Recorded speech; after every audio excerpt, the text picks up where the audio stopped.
porn is implanting, it is going to the core essence of us, which is our sexual energy, like that is our creative life force energy.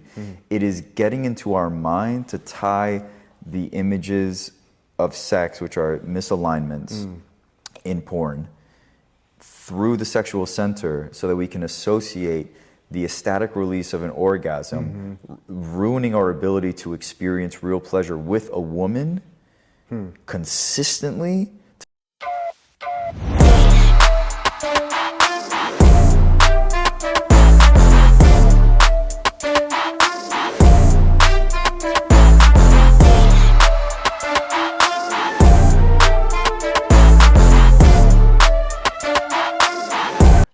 What's up, everybody? This is Ovaya Inspiración. It is a beautiful day in Miami, like I always say, because it's really the truth, right? It's a beautiful, hot, sunny day, a little bit of wind, but we here. As you see, I have a beautiful guest here, Stefan.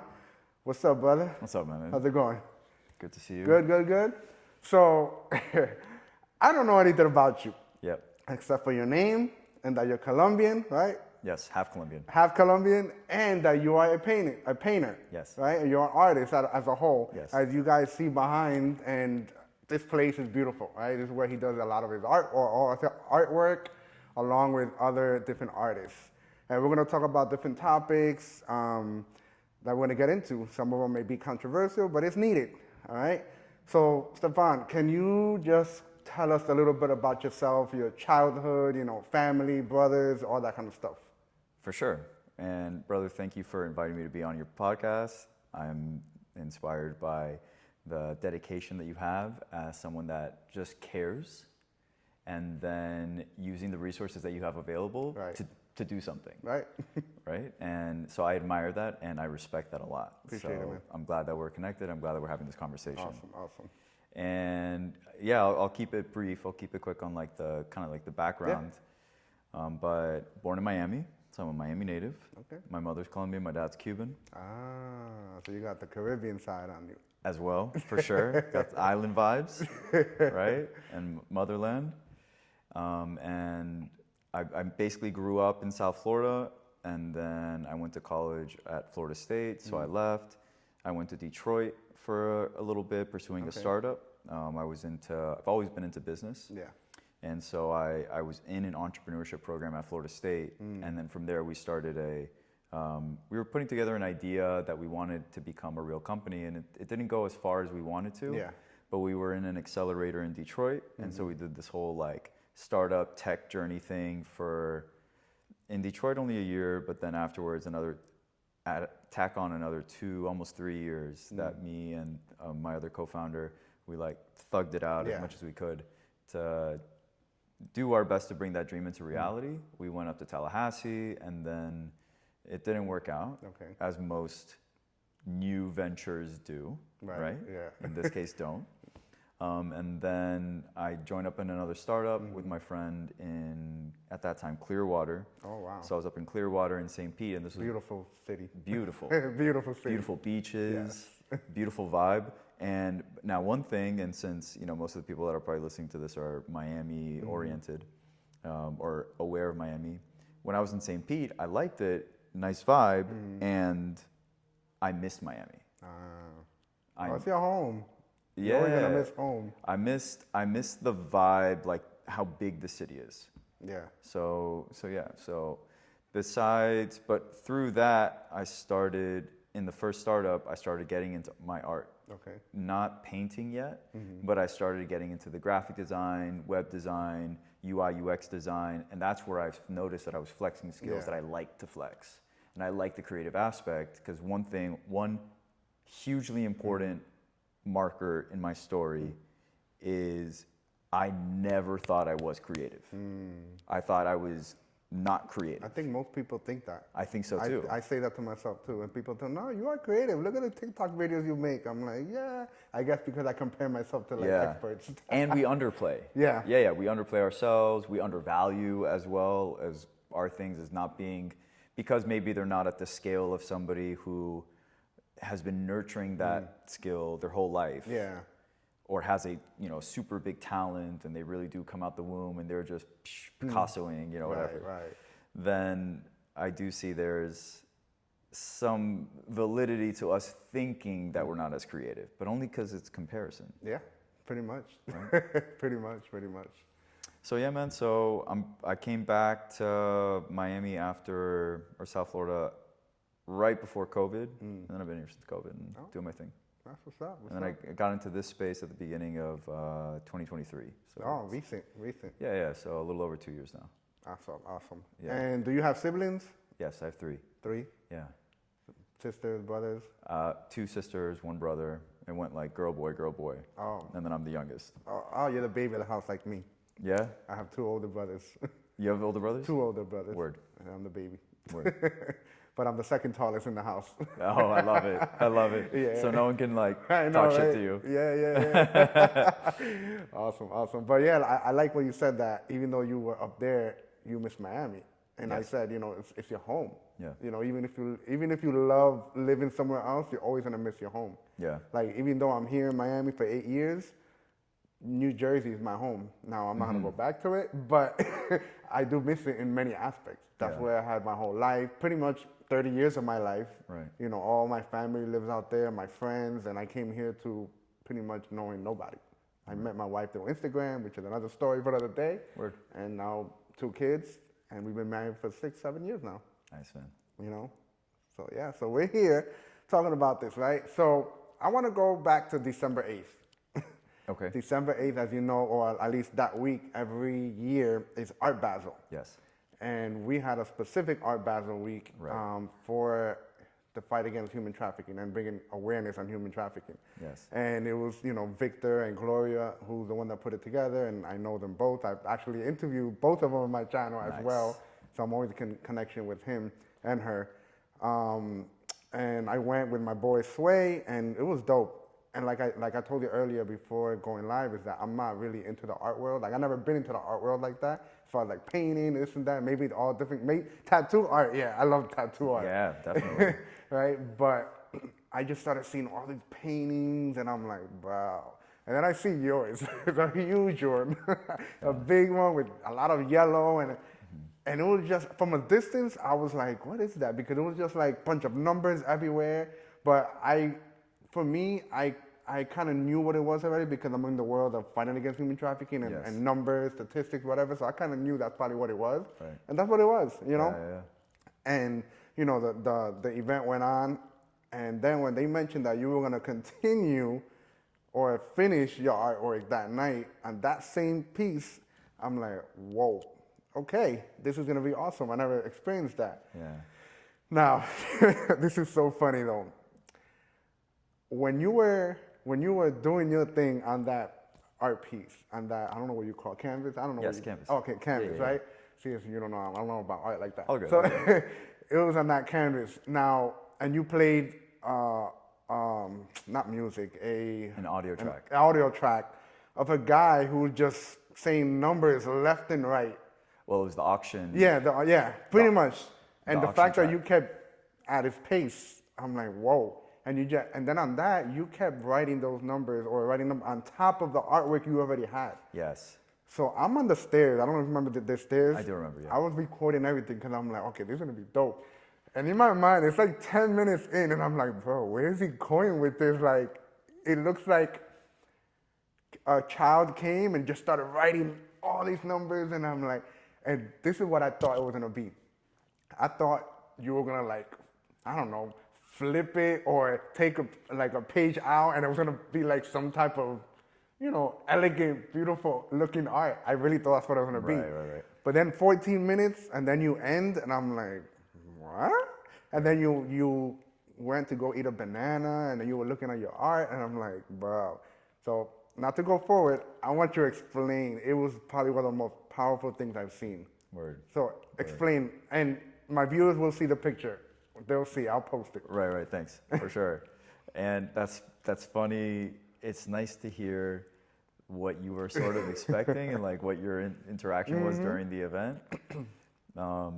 Right, so for everyone who doesn't know, on December 8th, we had, this was, I believe, a Miami first. I think so.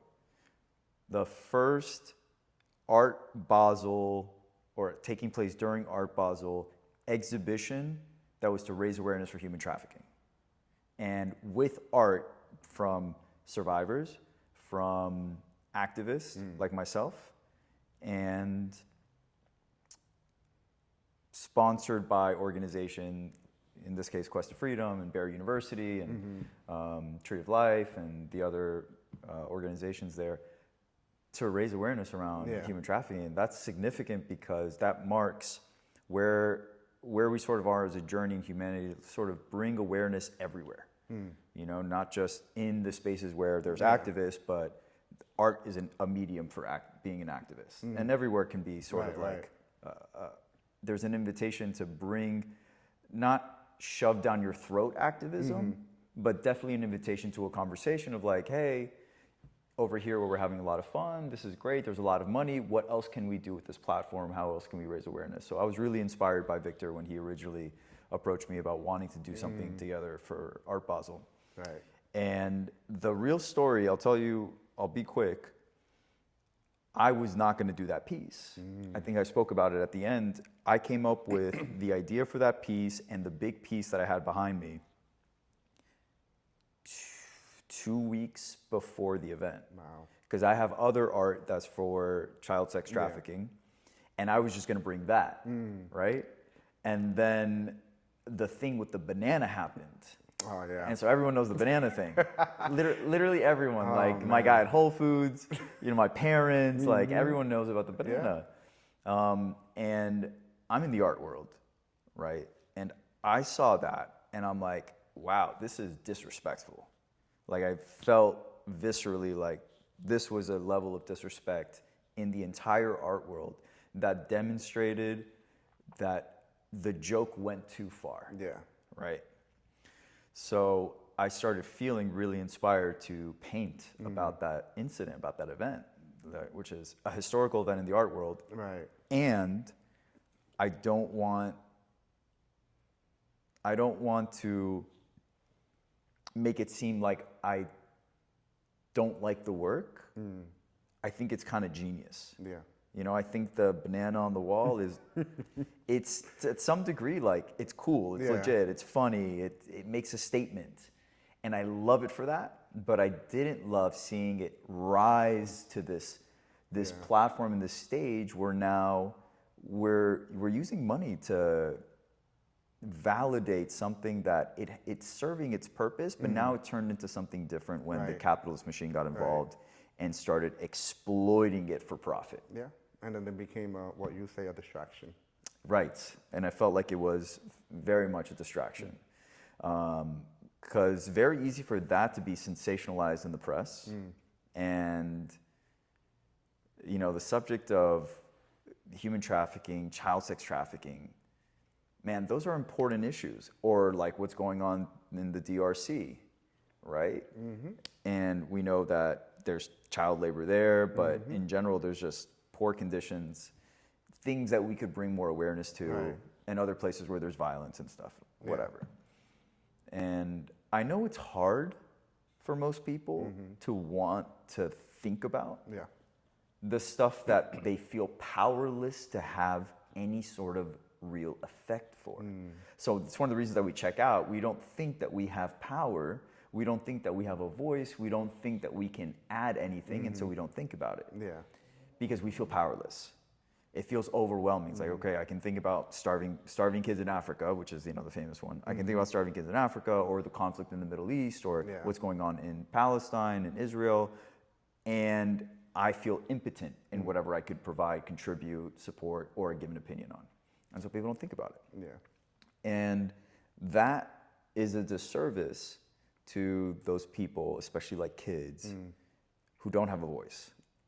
Because eventually, it doesn't mean that you have to start donating money. It doesn't mean that you have to start going to events. It doesn't mean that you have to go to a country and then become a movement and start doing protests. The fact that things get into your awareness is literally step one. Yeah. Yeah. You know what I'm saying? Yeah. And I think that's what you're doing. Of course. You're just at least like giving voice to the issue. Right. I mean, if other, and I had to unthink or unlearn something I used to say in the very beginning of me raising awareness about this is that, man, I need to do something bigger than just making TikTok videos and putting it on my Instagram or talking to people about it. But I'm like, then I have to say like, but there are many people who are not even talking about it at all. Yeah. We do what we can with where we are, with what we have. And at the end of the day, the point is not about being the biggest organization or I mean, it would be great to reach more people. Yeah, of course. But the whole point is just start somewhere. You don't know where God will bring us in. Exactly. Exactly. And I'm pleased with what I'm doing right now. For sure. You know what I'm saying? I just recently joined the 821 Miami team, Right. you know, and not to brag, but I'm the only guy. Wow. And I want to talk about that, not yet about guys fighting versus women fighting against it, because there's a reason, right? But go ahead, continue on with the banana and all that. Right, yeah, so exactly, because the question was about the December 8th thing. No, you good. I'm on a tangent. So, okay, so on December 8th, what I did, I had this big painting, which was about the banana, and I did like a whole research. It's like a research study painting on the event of the auction. But then I had the other big painting, and I have a certain affinity toward performance art. I like performances. I just feel a natural call to like explore the different aspects of art. Yeah. And so I like installations and that whole, like when you came in, I don't know if I have a good photo. I honestly don't, and I slipped up on that. But there was my easel with this painting on it and it had a bunch of statistics. Yeah. Right? And it was big yellow background. It was like kind of like your shirt. Yeah, it was pretty much. It was kind of like your shirt, and it was sloppy and Yeah. messy, which is my style. Yeah. That's my Champsy style, my signature sort of like artist voice. And so it's all messy, and like the statistics on there are all about child sex trafficking. There's like one about human trafficking as a whole, and it's to raise awareness about those numbers. Yeah. But it's on an easel. I got my studio lamp. I brought the studio lamp, I brought my studio chair, and I brought a table, and I laid out the art, the paint that I was going to use to do the performance. Yeah. That in and of itself was an installation, right? And then the whole idea was, and I had the apron laying against the chair, and then with the performance, it was then interacting with the installation. Like it was waiting for me. So then I go to it, and I play the audio track from the Sotheby's auction event where the banana got sold for $5.2 million, and then with fees or whatever, 6.1. And I play that event because as the audio in the background, because it was menacing, like with the lights off, the spotlight on the painting. I duct tape my mouth. I have the apron on that says Sotheby's written on it, and I put on the gloves, and then I go ham with the numbers from the auction event. It starts with 800,000, and then it goes to 900,000, it goes to 1 million, and then 1.1 and 1.2, and then it keeps going all the way to 5. And so at some point I stop and I start putting duct tape around it. And of course the duct tape was about the banana, because it's a duct tape banana. And one of the reasons why the background of the painting was yellow was because of the banana. Yeah. So really at the end of the day, what I was doing is I was duct taping the banana. That was kind of like one of the plays that I was doing on it. And it was super sloppy and wild, and it was I was confused. I was like, where are you going with that? Bro, it was wild. And so because I got the idea only 2 weeks prior, right? Like December 8th was the event. The banana thing happened on like November 22nd or something like that.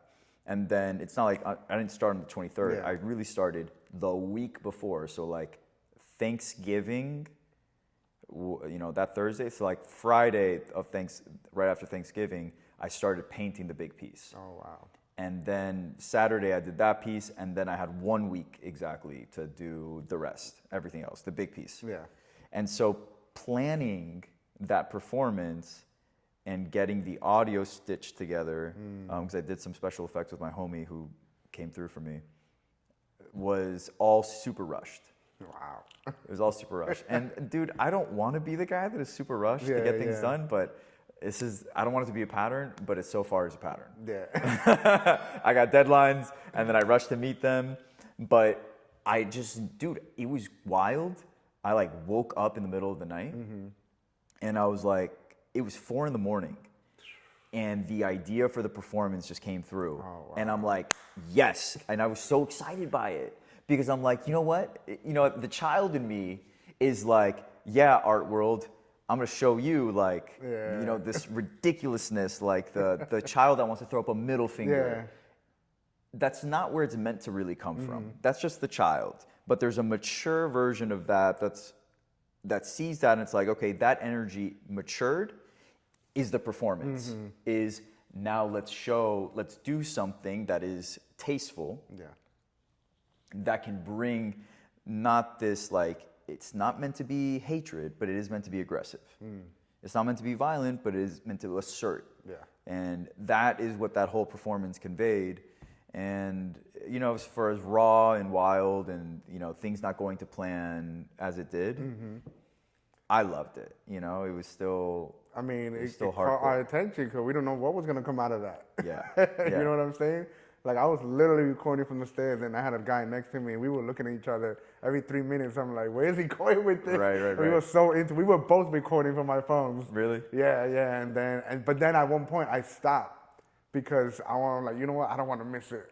Even though I'm using my phone, but I'm like, you know what? Let me just see exactly what's gonna happen. Word. And boom, I went home and I overwhelmed my wife with the whole story. For real? I was telling her everything. Amazing. Yeah, she loved it too. I showed her the pictures and then the videos after Right. you posted it. And I'm like, man, it was powerful, bro. No, bro, amazing. I love to hear that. It was powerful. I'm glad, Yeah, man. So Thank you. So that night, that's pretty much, it was a lot of, different artwork around the room by different artists. Yes. You have Gloria's mom, elderly, but still doing her thing with the artwork and all that. So it was dope, and here I am, with you finally, because we never met, we didn't meet that night. Right. Personally, we met a few weeks ago, and now we're here talking, Yes. and correct me if I'm wrong, because since I don't know anything about you or your story, but did you say that you were a survivor? No. Oh, okay.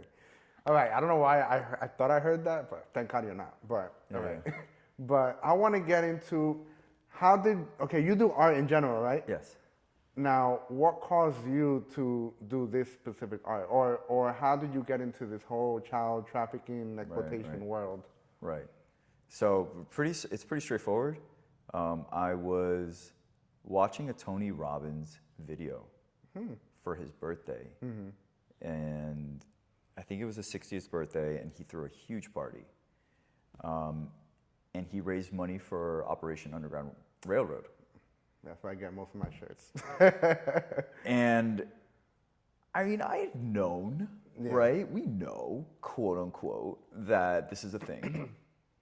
Dude, something happened. I remember I'm inspired by Tony Robbins, period. He's one of the people that, I don't like using the word hero, but for lack of a better reference, someone I definitely look up to as somebody that has really actualized his potential to be all that he can be and continues to do that in his current age, which I think he just turned like 64 or 65. Wow. So I watched this video and I start crying out of nowhere because it was like a 10-minute video that was on IG. And when halfway through, I remember crying. It was like a mix of confusion, gratitude, despair. It was this overwhelming feeling, mainly of the gratitude that, because he's discussing, they like show a video from OUR. Okay. Because the whole birthday party was to raise money for OUR. And they raised something like $17 million. Wow. Right? For his birthday. Yeah. And, part of that was what he put in, what he matched. But he got, people were standing up, throwing 500,000, 1 million, blah, blah, blah. And I'm seeing, I remember one dude stood up, the dude in a cowboy hat, and I'm crying. I'm just like, this is beautiful. I'm like, it just touched me, man. I knew, you didn't have to explain it too hard to me. You didn't have to show me anything too graphic. It was a little bit of the video that they showed to do their fundraising. And just something just clicked in me, and it was like this, this right here is important. And I just felt for something within me, my soul just felt for those kids. Yeah. And the fact that OUR, which, I've learned some things about OUR, and we don't have to get into that, but the fact that OUR has literally devoted as an organization globally to actually saving kids from child sex trafficking, to me was like, blew my lid open, and it was like, there's really important, powerful work that's happening. And I'm like, wow, that's incredible. But at that point, this was years, I hadn't even started painting yet. Oh, wow. But I knew like the seed was planted super deep. And so then I'd done a silent retreat at the end of 2022. And then one of the things that came through was to paint about the subject. And then that's where my original, what I call a Missing Child Speaks, is the original child sex trafficking collection that I started the beginning of 23, and I exhibited that in May of 2023, and I had a bunch of pieces, I had installations, and I did a performance there too. And before that, I hadn't ever considered myself or proclaimed myself to be an artist. So that was my entrance into the art world as an artist myself. Okay. Wow. Yes. Wow. With that, and it's all super significant for my life path, and this was all the work of my higher self, right? This was all part of, quote unquote, God's plan for me to step into the creative gifts, which I wield, and I've been scared to wield because I've had narratives about not being creative, and also narratives about artists are starving. Artists don't make money. It's hard to be an artist in any profession. Right. Like, it can be painting, it can be performance, it can be singing, all those. Very hard to make a living, and I care about financial security, etc. And so it was just not a consideration, and something in me, the artist soul in me, which the more I tap into it, the more alive it becomes and more on I am. I know that was really asking to come through. It's like, we're ready to assume the identity that I came here to walk into. Right. Because I believe that before we incarnate, before we come into these bodies, I think that there is like a blueprint for your best life. Yeah. Wow. Do you do just all other kinds of art as well, not just like child sex trafficking and stuff like that? Yeah, absolutely. What kind of art that have, like, I don't know, tell me a few pieces that you have done, or the thought behind it, or what does it mean? Dude, I mean, I've got most of my pieces are wrapped up because I don't have enough space to like display them all. Got it. But we have a piece right here. We can show it later. This is towards something I'm passionate about, which is philosophy. So even the child sex trafficking thing, part of it is philosophy. But this actually says you are here to change the world.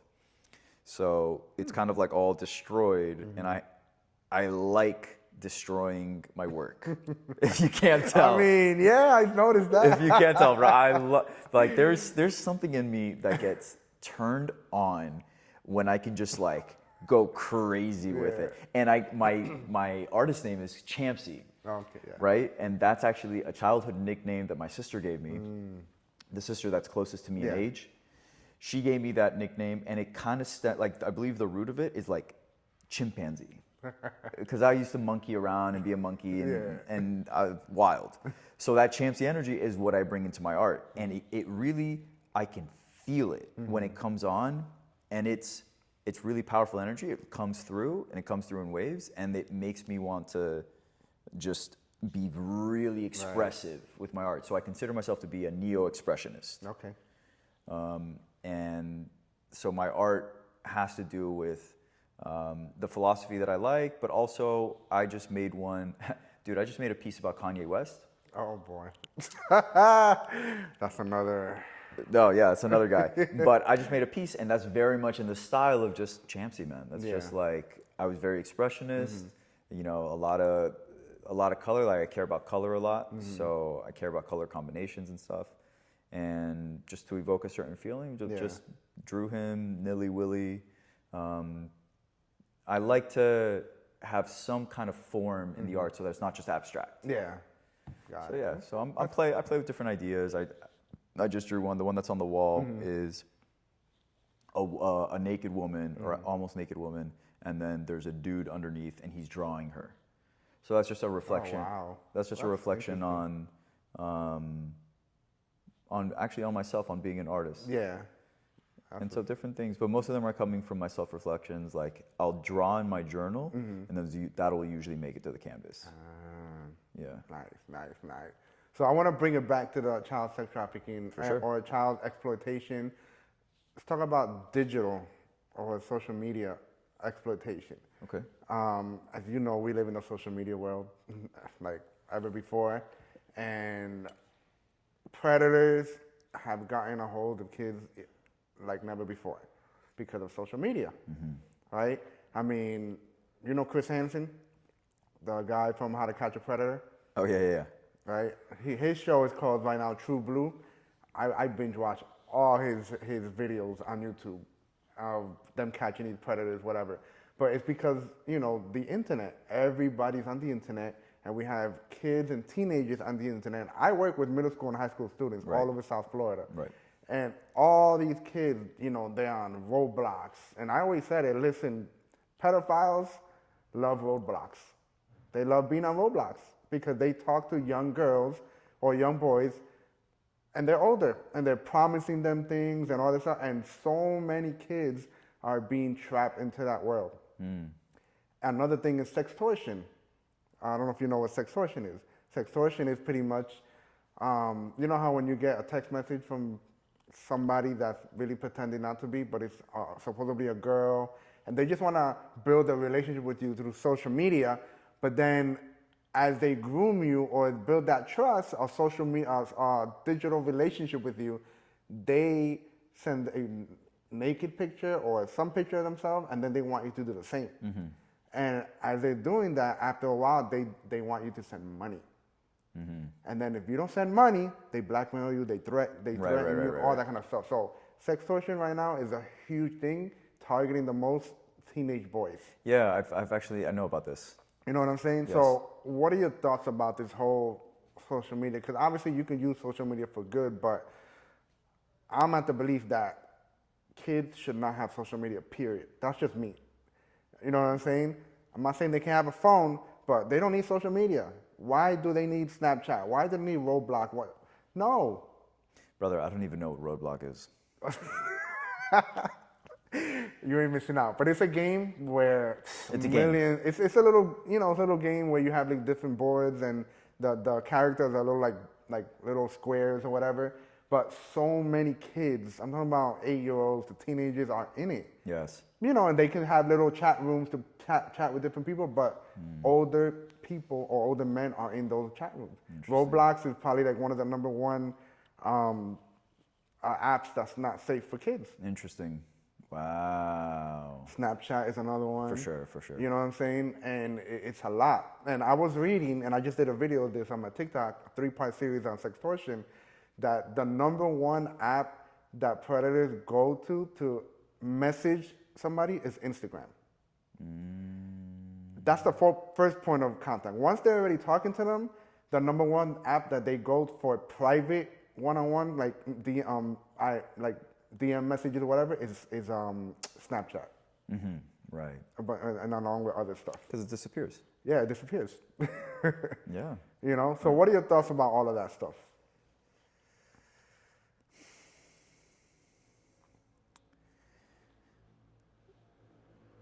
Well, I mean, we're living in obviously unprecedented times. That's the real issue that we're going up against. Because usually this just falls on the parents, right? This would usually fall up on the parents, and then if there's a lack of parental guidance, and there's certainly a lack of parental awareness, this is why it's unprecedented. Parents had, because it wasn't a thing for them, it's hard to conceive that so much quote unquote danger can be present through what seems like a harmless application. Even though, like with Snapchat, it's clear, like, oh, you can send pictures and receive pictures from anybody, like that's already suspect. Yeah, and right? then disappears. And it disappears, super suspect. Now, in terms of like we know what the effects are. The effects are that more people are being groomed in less trackable ways, even though like the task forces from the police departments and special units and FBI, they're on it. They're on it, and we know we've seen some crazy rescue videos and different busts and all sorts of stuff. Dogs can sniff. Oh yeah, tell me about that. Sniff for I actually met a USBs. dog from the OUI recently in I think it was Coral Gable or Kendall, one of those, and it was a beautiful lab. And the guy did testings, and he hid like different devices all over, but from the smallest, and they exactly knows where it is. That's incredible. They can smell it from like 10 inches down in the water. That's incredible. In the water? Yeah, you could. The guy did it. Not that day, but he's done it. Like he put it. He got a bucket, put water in there, put the device in there, small, and he was able to sniff. No. Yeah. That's incredible. Yeah. Wow. Dogs are amazing. Dogs are amazing. Yeah. That, you know, like, so again, like going back to that, the fact that we're becoming more aware means that we're heading in the right direction to doing something about it, right? Right. Because it was when people weren't aware that the biggest danger was posed.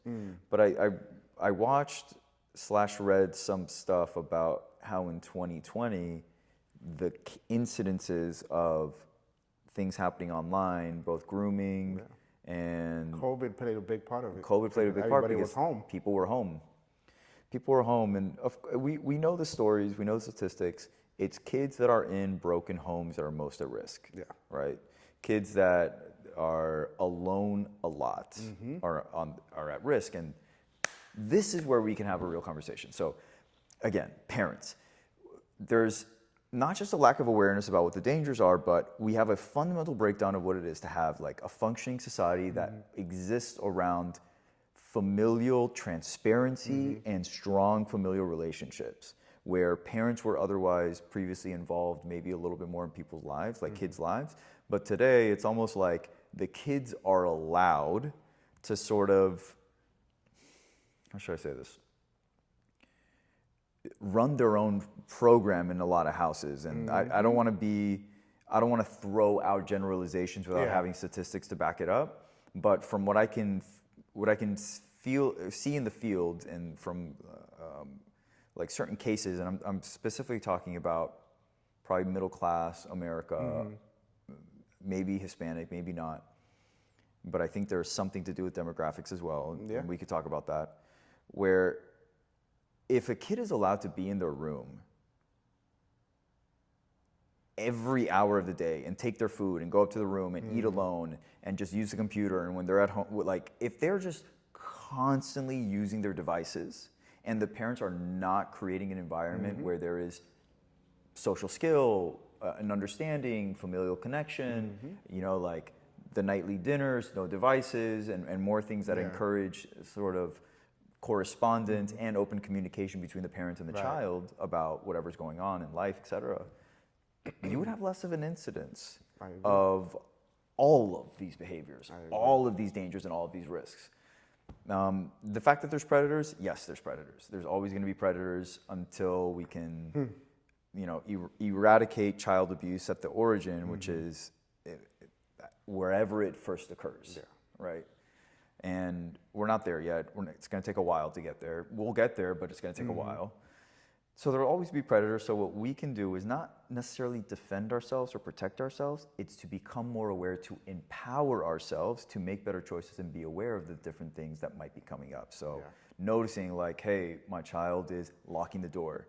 My child is acting suspicious when they're using a certain application. And we can tell when kids are acting up or acting funny or hiding something. I'm in the You're schools a all the parent. time. You're a parent. I be You get walking it. around the classroom. Well, then they don't have phones in the classroom. I make sure that they don't have it. But sometimes when I'm in the cafeteria or somewhere, and they kind of like, you know, I'm like, maybe they're not doing something wrong at the moment, but because they're so used to that, they you know, they have an awareness. They have an awareness because we were kids, man, and you know, let's talk about it straight.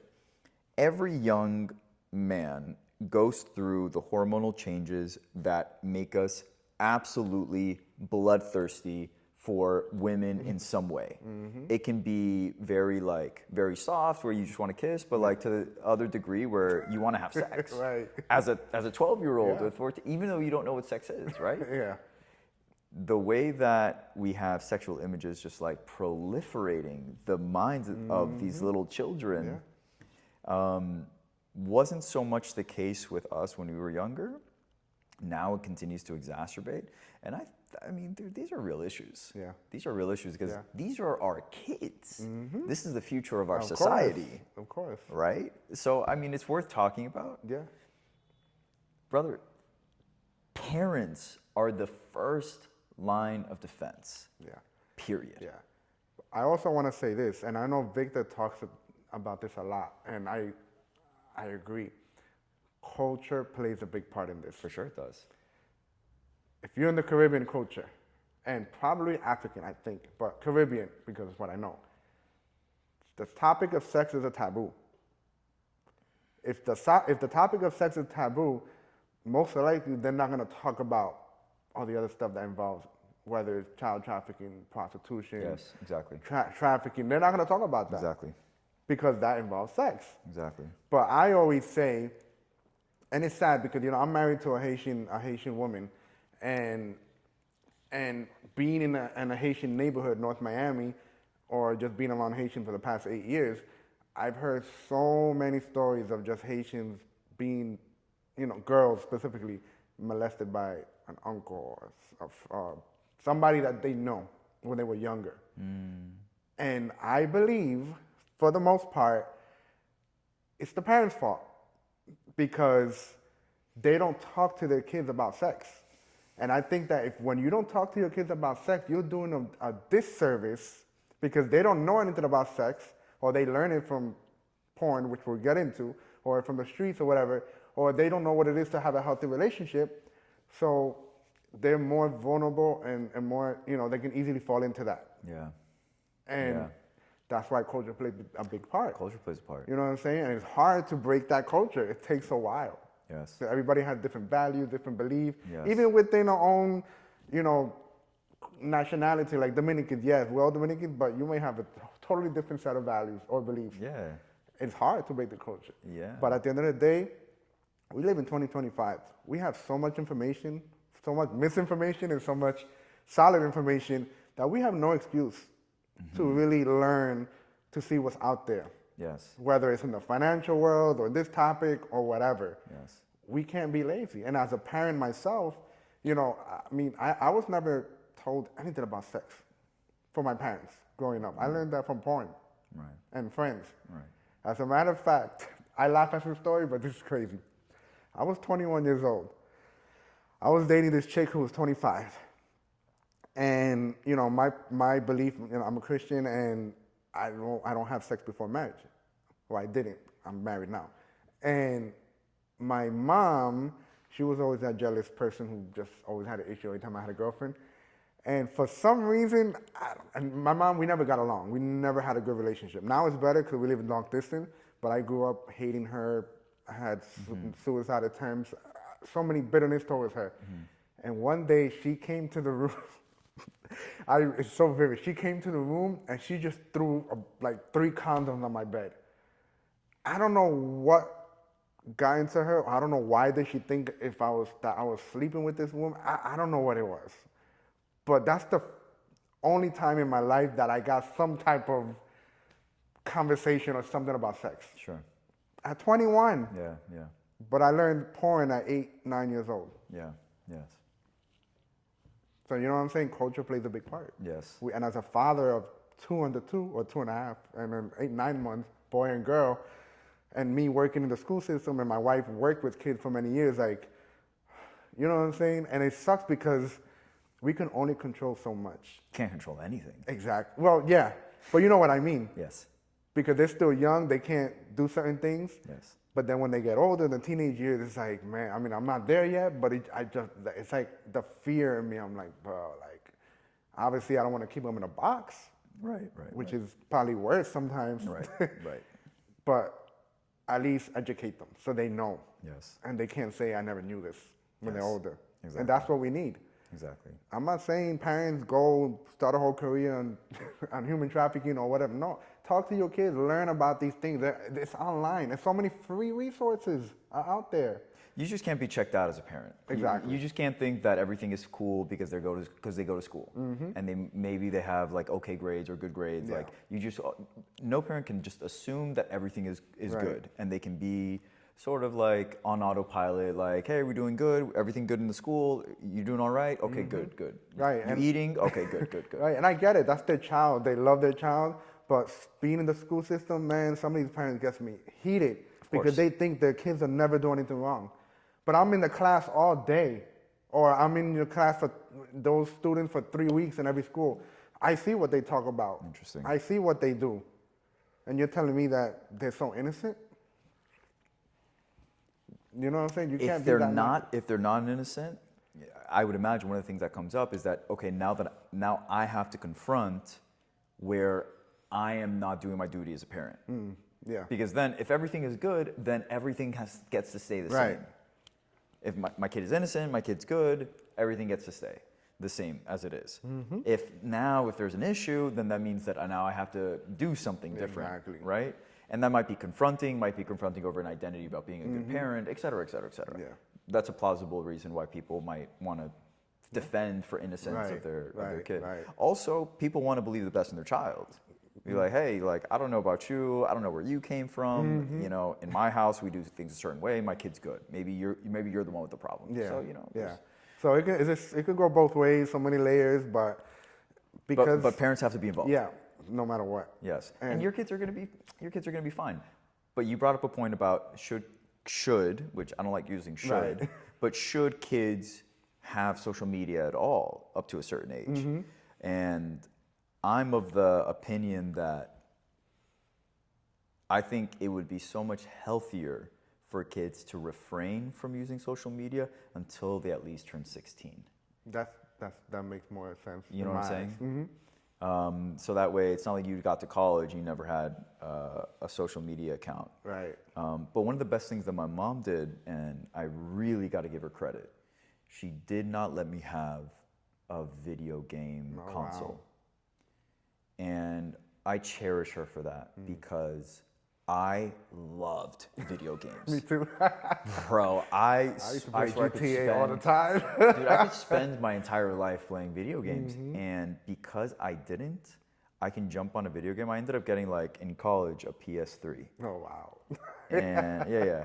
And the thing is, like, I played hardcore for like a week or like 2 weeks. And that's it. And then that was it. Cause that's it. Like, what else are you gonna keep doing the same thing? I got it out of my system basically. Yeah, Like I would come pretty back a much. few times, and of course, like playing FIFA in college was Oh wow. the best. Yeah, ever.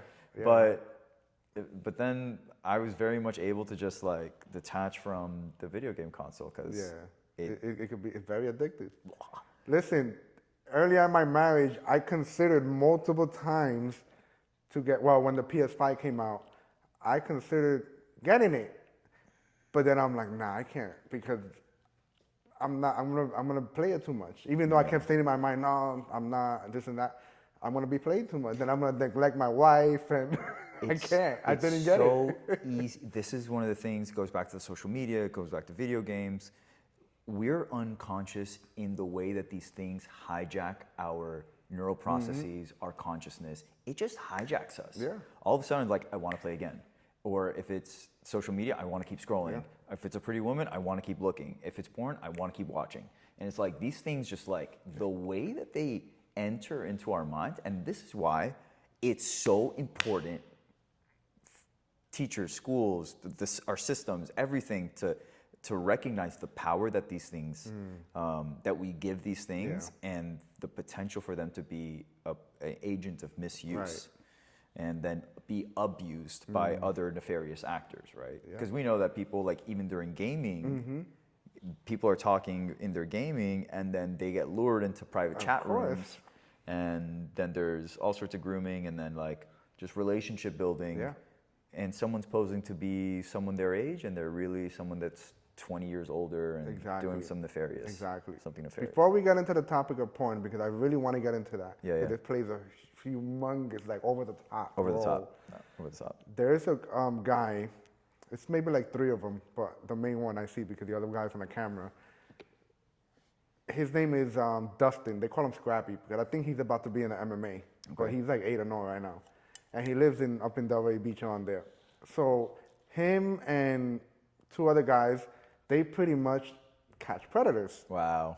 And I watch all their videos on YouTube. Okay. And I think it's called UPC, I forgot, something like that.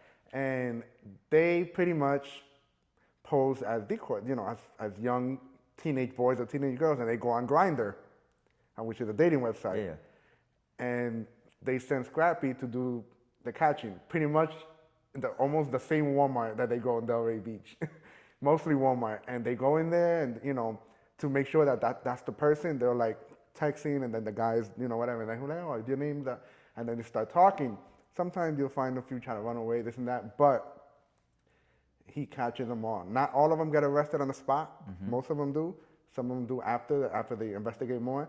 But these are all 21 and up, trying to meet 13-year-old boys and girls for sex. Yes. Yes. You know what I'm saying? Yes. That's the problem. Yes. They're on these websites. Yes. Grindr, Omegle, Snapchat, Roblox, all these, Wiz, Wink, all this stuff. Right. But again, parents are not checking in. Yes. Parents are not monitoring their kids and what they're looking at. I would love to see, I'm sure there has to be some parental controls that allow you to see. There's an app called, a really good app, and I follow them on Instagram, called Bark Technologies. And they have a really good system. Obviously, I don't think everything's gonna be, there's always gonna be maybe some type of loopholes where predators, whatever, but the app is really good. Like What does it do? It pretty much, any notification you get, or emails, or anything notification-wise for anything, the parents get it. Like, and I think they have a specific phone too that you can give to your kids. Right, that I know for sure. Yeah, and you can follow them. They always post different things. Very, very good. Bark Technology is really good. Because I'm thinking just at a base level as a parent, what I would love, and I don't have kids yet, I would love to be able to see what are the apps that the kids are using. Oh yeah, I can send you. I have a whole list. I'm sure, right? Yeah. Yeah, but see where did my child spend their time, especially if they're in their adolescence, right? Yeah. Because we were there, man. I was there, and I was so susceptible to anything. Because it was just too easy. Yeah. And we have so many questions as we're growing up because it's a lot of information coming online at the same time. Yeah. And if there's not guidance, we don't know how to direct that energy properly. And so our mind is just like curious, and there's taboos, and we're scared, and then we're also like excited, and we're feeling horny, and then it just keeps building to where we're totally out of command with our sexual energy, our creative energy, and it just goes sideways. Yeah. And then there's apps that are votes, hidden votes. Yes, right. So there's an app on my phone, which I was looking for it right now, but I forgot I'm recording from my phone. Yeah. It's a calculator. Okay. The regular calculator app that you might have or we have, it's the same exact one. I forgot the name of it though. It's a different name, but same. If a parent were to look at their child's phone and look at that app, they probably won't even go to it. Right. Because it's just a calculator. Right. Just press numbers. They're not gonna. But that app that I have, and I got it because I want to see what it is.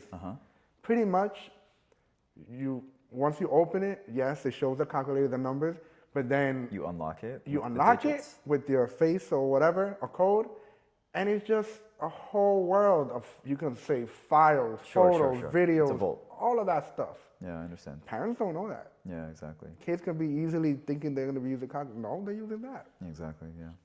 Yeah. Absolutely. You know what I'm saying? It's wild. It's just, brother, no one is allowed to go through life thinking they have it figured out. Exactly. Even as a parent, where you may have had first 10 years that are good, but with things changing and with the realities of the world, it's not that you can't let your guard down, because I don't like believing in fear narratives, protection narratives, defense narratives, but awareness is key, man, right? And so us living into knowing that there are changes in the economy, changes in technology, the way that our kids can essentially be interacting with technology continues to evolve. demands that we as parents, I'm speaking for parents in general, not myself, but we as parents, as a society, have a automatic responsibility to keep up. We have to. We have to keep up. I mean, social media is not going away. No, yeah, exactly. You know what I'm saying? Yes, you can prevent your child from doing certain things, but they're using iPads for school. Yeah. And there's little games that they can play, whatever. We got to teach them and talk, have healthy conversation. The last thing I want to say about this, because this is another thing that culture, is that yes, a lot of these kids, I mean, I always tell them, your brain is not fully developed or shouldn't be, or should be fully developed by 25, right? Generally. Yes. I don't expect teenagers to be mature like many of us are in our adult years. Exactly. We expect them to make stupid decisions like we did because their brain is not, the frontal cortex is not fully developed. Correct, yes. That doesn't mean they're stupid. Correct. It's just not developed, so they're gonna make mistakes. Exactly. But they need mentors. They need people like us or the parents or whatever. So what I want to say is that because I've been in the school system for all these years, parents make it harder for these kids to open up. I have, unfortunately, this in the Caribbean world again, but because I'm around a lot of Haitian students, middle school and high schoolers, they always tell me, Mister, I would love to open up or talk to my parents more, this and that, but the way they come at me is just like I don't feel like opening up. I feel that. And the reason why is culture. In the Haitian culture, you can't question your parents or ask questions. It's a sign of disrespect. And that's a problem. In many cultures. Yeah, many cultures. I'm just saying that because that's what I know more. Yes. But that's a problem because now you're only pushing your child away from opening up to have a serious conversation about certain things. Yeah. So what do? They go to vent and play with their friends or hang out with their friends or go on the computer all day because they don't feel comfortable talking to mom and daddy because I can't talk to you because anything I say, it's a sign of disrespect. There's that, and there's a certain level of either shame or embarrassment that you might feel bringing something up with your parents that otherwise you hadn't addressed, especially if something happens. Yeah. You know, and a lot of kids hide things that happen to them out of the fear of being reprimanded or the shame that they feel in discussing it, especially if it had to do with someone of the family. Yeah. Which is why most of those family things go unreported unless it's crossed the threshold and it's gotten really serious and it's like, I need to tell. But most of it goes unreported, especially for boys where there's a stigma of That's why boys don't speak up. Of sexual abuse. They don't speak up. Yes. I have not found one unless I find them on TEDx, on YouTube. And I don't want to find, because I wish they never existed, but I have not found one male survivor that I can talk to or possibly share their story or whatever. All the survivors that are on my channel, they're all women. Right. And again, guys, for obvious reason, will not talk about those things. And let's be real, like, for a man, you don't want to be, in theory, I don't want to speak for all men, but in theory, you don't want to be the guy that's the poster child for being sexually abused and child trafficked because it carries a stigma, right? And it almost looks like, for men, it's like, damn, like, then it's a perception of almost being damaged. Yeah. Having had some sort of like damage, and then you don't want people's pity. It's very challenging because you get into the psychology of like general male psychology and a lot of things that we would otherwise reject. Yeah. Like I don't need people looking at me differently in a certain way, judging me in a certain way, thinking that I'm less masculine because a man would otherwise not have to have confronted that, I would have been able to defend myself, or I would have spoken up and stopped it. And because they didn't do that, there's shame, right? Even if you're too small, even if it's just these things aren't processing in your head, right? But they're unconscious because of the way that we have our entire society set up. It's like some crazy statistic. Something like 80% of male sexual abuse goes unreported. Right? And at some level, there's ignorance where we don't know that it was sexual abuse. It could have been too young. It could have been something that was like, oh, it was a pass. I don't know. But then there's certainly cases where it's like it's just hidden. Yeah. And there's a guy that I just found on IG. Maybe we can link him. I don't have his name top of mind because I just came across him through a friend. But the man has basically used his platform on IG to speak about how to master his sexual energy and etc. And one of the posts that he has pinned, and I watched the whole thing, was him finally opening up about his basketball coach abusing him. Wow. And that's what it takes. It takes men speaking up and being like, hey, like this happened and doesn't change me who I am, doesn't take anything away from me. And the more that we talk about it, the more we can destigmatize it so that we can get young men who are going through it or maybe stuck in it to be able to use their voice, open up about it, and then we can have a conversation that doesn't shame men, that doesn't make men feel like they're going to be punished by society or by their friends or whoever, so that we can all have a more comfortable conversation. Because it's certainly not just women. Right. It's certainly not just women. It's it's just so underreported with men, but it is majority women. Let's because it's women are more sexualized than men are. Totally. In every aspect, in commercials, everything. Totally, everything. You know what I'm saying? I know I said I'm gonna get into the next topic, but I have to share this part because now this reminded me, and my emotions are all over the place with this. So 2 years ago, there was a specific high school. I'm not gonna name it, even though it was out in public already. A teacher or a staff was arrested. Okay. I mean, I'm pretty sure she got arrested, but she got fired, etc. for, I don't know the word, but some type of sexual abuse, or in words, to another teenage boy. Now, I saw the news on Instagram. I was pissed at the comments. Okay. Most of the people that commented were males. Yeah. Some of them were teenagers. Yes, I was mad at those comments and what they said, but I was more pissed at the others that were adults. Let me guess, like that's not abuse. You should be grateful, or like you wanted it, or yes, like it's comments after comments. Man, if I was your age, I would have hit that. Exactly. Or oh, this guy's gay. Like exactly all these things. And there's a time sometimes you stay shut. I just could not. I blew off. I went comment by comment of every guy that said something like that, and I just said what I said.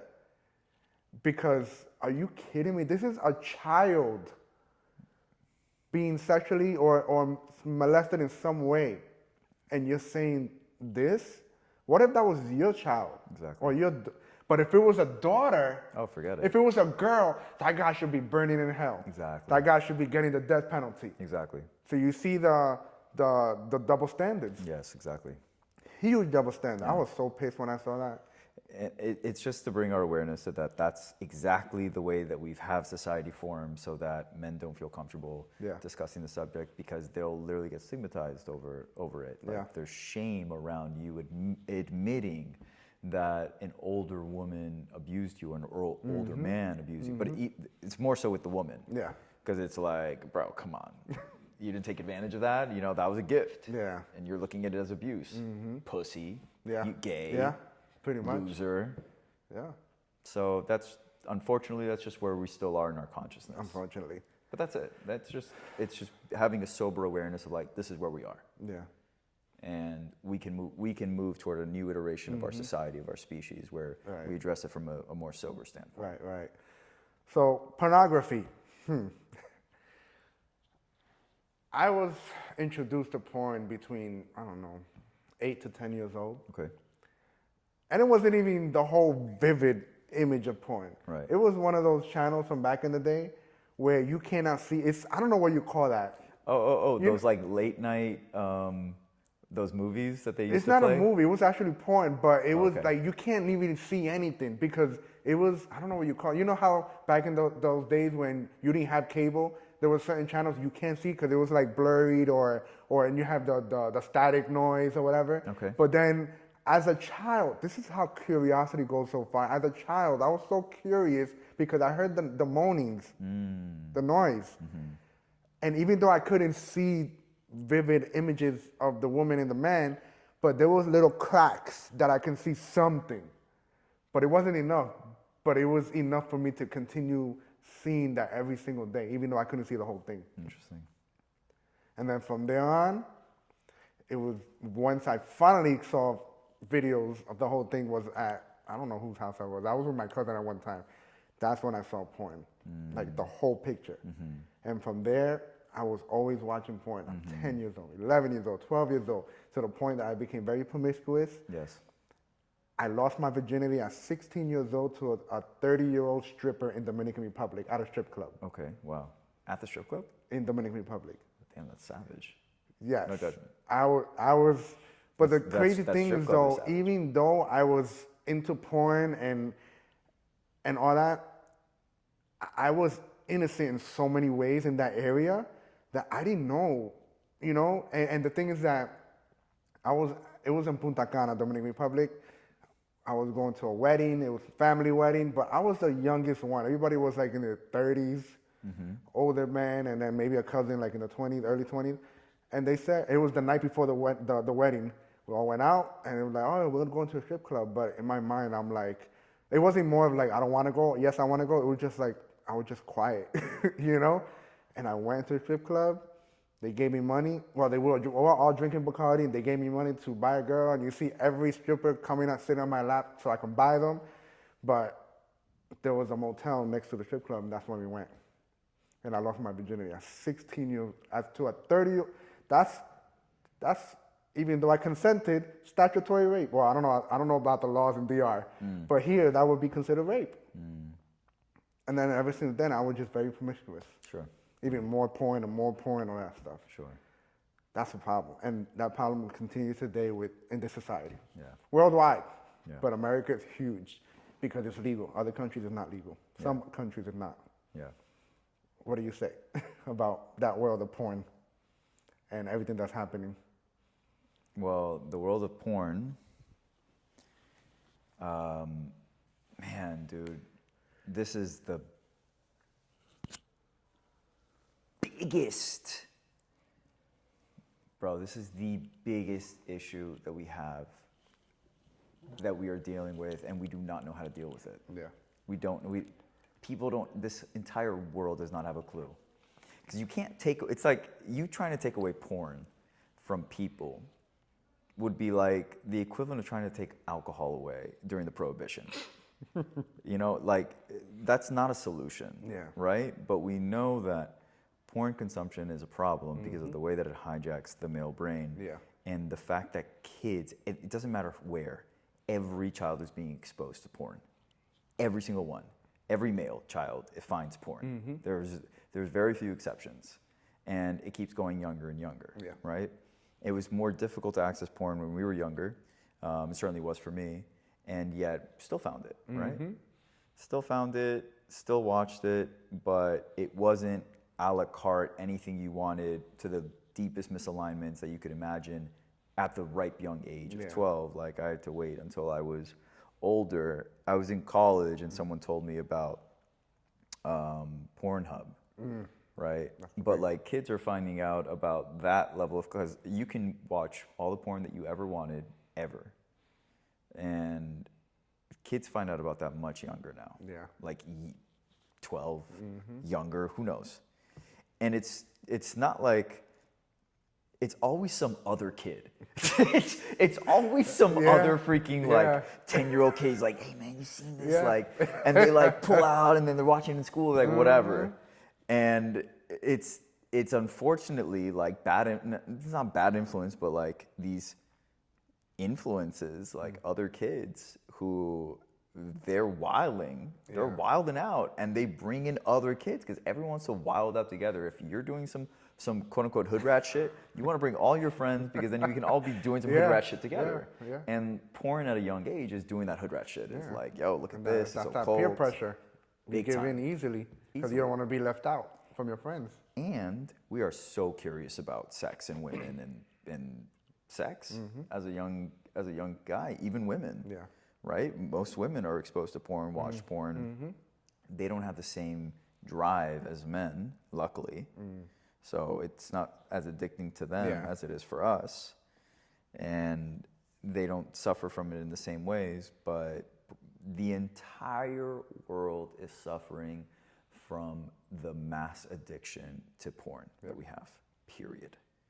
Because it is getting into relationships.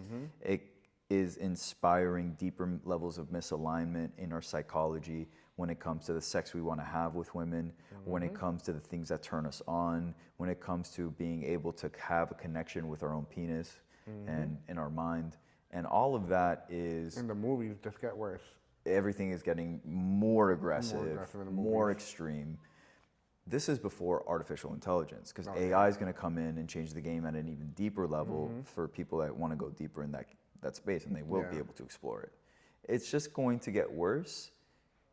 These capitalistic, exploitative companies which are working in the marketplace, which have competition, so they're competing against each other. It's like, can we have the more porn? Can we have weirder, crazier, hardcore stuff? Can we provide more access? Can we provide bigger experiences? Can we provide premium experiences? Like, there's a business model that is incentivizing more porn. And we know that through porn, a ton of human trafficking is happening. Oh, yeah. Pornhub is the main one. Of course At it least is. because of everything that's been happening lately with the woman Layla Mikulaj, who's been behind exposing Pornhub hardcore. I don't know if you read her book. No. Have you read her book? No, tell me It's more. called Takedown. Pretty much in her book, she shares a lot of stories and a lot of stuff that what she's seen, talking about children, 7-year-olds, videos on Pornhub are being raped. What? Really? Yes. On Pornhub? Yes. Pornhub, a few months ago, because of everything that's been happening, all the exposing that she's been doing, and she's been meeting super high attorneys, lawyers. She even got to sit down with CEOs from American Express, all these big companies, because somebody told her, if you want to get Pornhub on their knees, you got to go to the credit card companies, because that's where the transactions, people are using credit cards.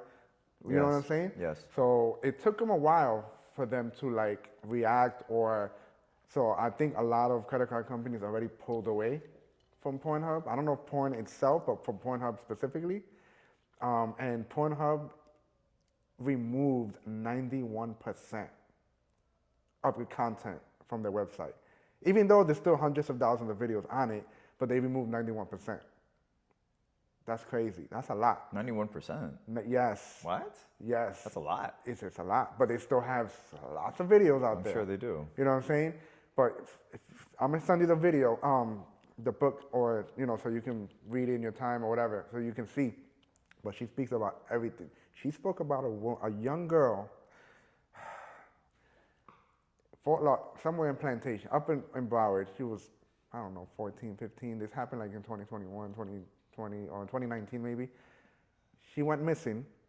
Her mom went to find her, and I think, if I don't remember the story too much, a Pornhub user or somebody, I guess, recognized the mom, or I don't know, something like that, and kind of tipped her off. And she finally found her daughter. After a whole year of missing, she found over 30 videos of rape on Pornhub of her own daughter. I don't know what I'll do if I was to ever see something like that of my own child. Yeah, I mean, don't even speculate on it. You know what I'm saying? But can you, and the guy slapped him on the wrist. Really? They didn't, the crime that the sentence, whatever, was not even anything crazy. Really? Wow, that is an extremely disturbing story. And local.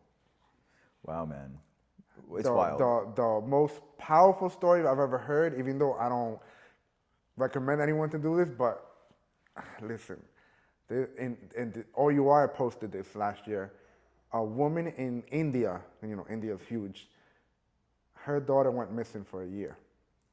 This woman she went from one part of India to the other side of India. You know what she did to find her daughter? She trafficked her own self.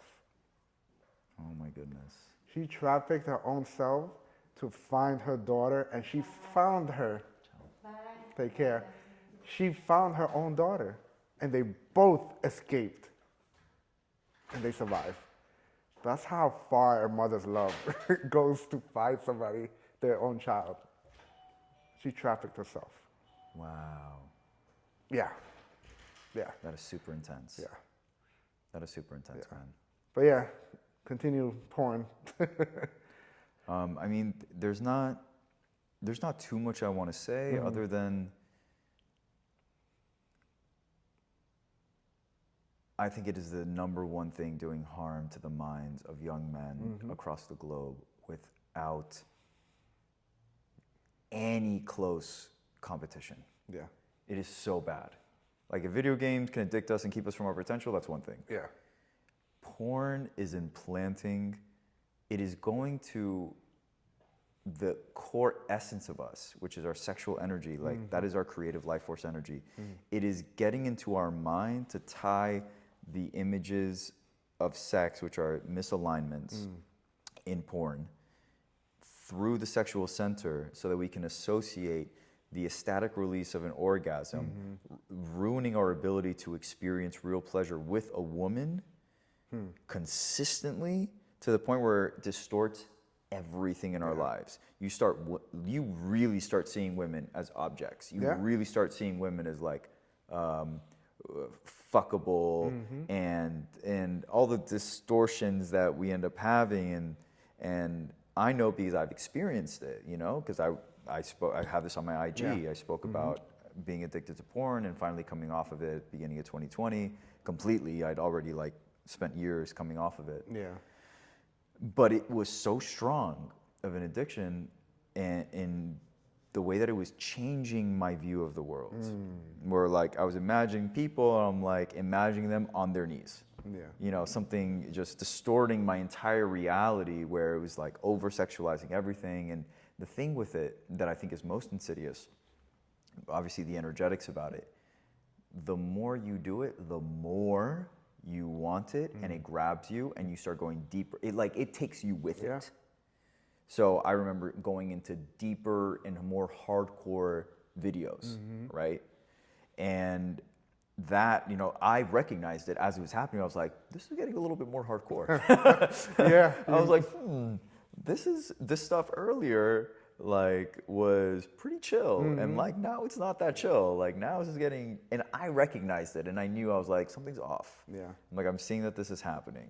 And then I was seeing those distortion in my reality. And I knew, I mean, I first stopped, because I was watching porn in high school. I first found it in middle school. I was watching porn in high school, and then my first sexual encounters in college, I had erectile dysfunction, and I was like, this cannot be. Young. Right, dude. I was like 18. That's crazy. I was 18, 19, and I was like, this is incorrect. So I completely stopped porn. I knew I was like stopping porn right now, and so I did a year off of it, and like reset, and then I was having normal encounters with women, and everything was fine. Yeah. And I knew I was like, this is the thing that is getting in the way. Because I wasn't having real experiences with women, even though in high school I had real experiences with women and sex. But it was still creeping in, the porn was still having an effect. And so that wasn't cool. Wow. That was really challenging to both experience, but know that that's happening everywhere. Because it's getting to men, younger men, quicker, and it is warping the way that we relate with women. And if we have an improper relationship with women, as an entire society, we are creating a distortion that does not let us thrive. Exactly. I think the biggest problems that we experience in the Middle East with mainly like places where there's actual terrorism is repressing women in society and repressing the male sexual urge to have free, not necessarily like liberal sexual relationships, but normal free sexual relationships where women aren't viewed as property objects and for sexual gratification and domestic activities. They're part of society, integral. You know, what's happened in Iran for now, forever, is a demonstration of a lack of values that would otherwise allow that civilization, that culture to thrive to the degree that it was meant to prior to the revolution. And so I see anywhere where we are creating that distorted view of women as being these sexualized objects for male pleasure, and discarding everyone else to some degree, that I think is the recipe for not a poorly functioning society, but one that causes active harm to its society and the societies it interacts with. Yeah. So yeah, man, porn sucks. Porn sucks. I think it's the most damaging thing that you can give to a man is porn. Yeah. A good website to get information about porn is fightthenewdrug.org. Yes. And Exodus Cry. Yes. Two great websites. Yes. You know, their logo, the shirts, one of the shirts I want to get says porn kills love and all that. But yeah, those two websites are very good, and you hear a lot of testimonies from different people sharing and how it damages, what it does to your brain. It's a dopamine. It's a drug. Hardcore. It's a drug. You know what I'm saying? Hardcore. Yeah, you're not getting the same as, effects as cocaine or whatever, where you'll die, but you're dying spiritually and emotionally and intellectually, all of that stuff. Yeah. You know what I'm saying? So it is dangerous. That's why as parents or mentors, uncles or aunts or whatever, we need to speak to our young ones and let them know. Well, I want to be somebody that is a voice for young men specifically to at least reconsider porn consumption. And if anybody works with me because I do coaching, if anybody works with me, there's no porn. Yeah. Like if there's any porn, like that stops immediately. Because in my containers, I create like containers for, personal evolution, growth. That is something that will hinder a man's growth, period. Yeah. Right? So that to me is a fundamental. If you want to have an embodiment of a man, like a real man, there is no porn, period. Exactly. But I want to be able to speak to young men and also like tell them, I have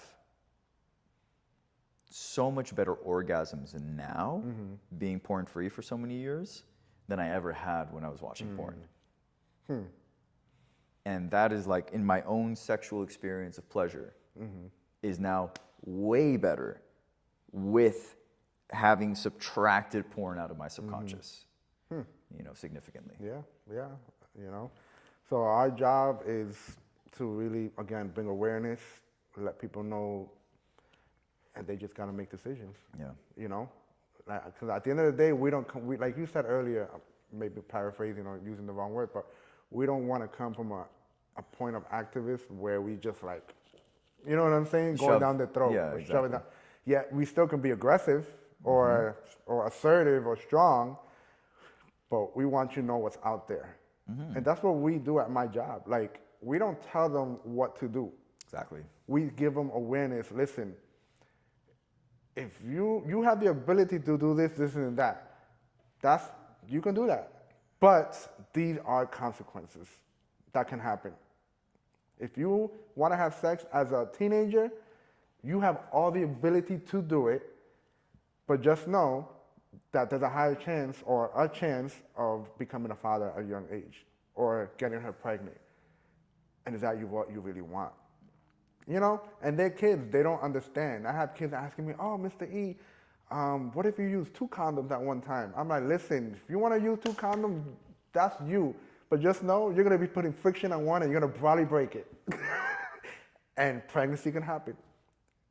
You know what I'm saying? And I always tell them, you may think Netflix and chill is fun, but it's not fun because sometimes Netflix and chill could turn into Netflix and children when you don't expect. Damn, I haven't heard that one before, but that is a very good one. I always tell my youth that. So good. I always tell my youth that in one of my lessons. Oof, that's a good one, brother. I love it. You know what? It's a reality. Yeah, don't let your Netflix and chill turn into Netflix and children. Right. But to be fair, it wasn't my words. I don't know who quoted that.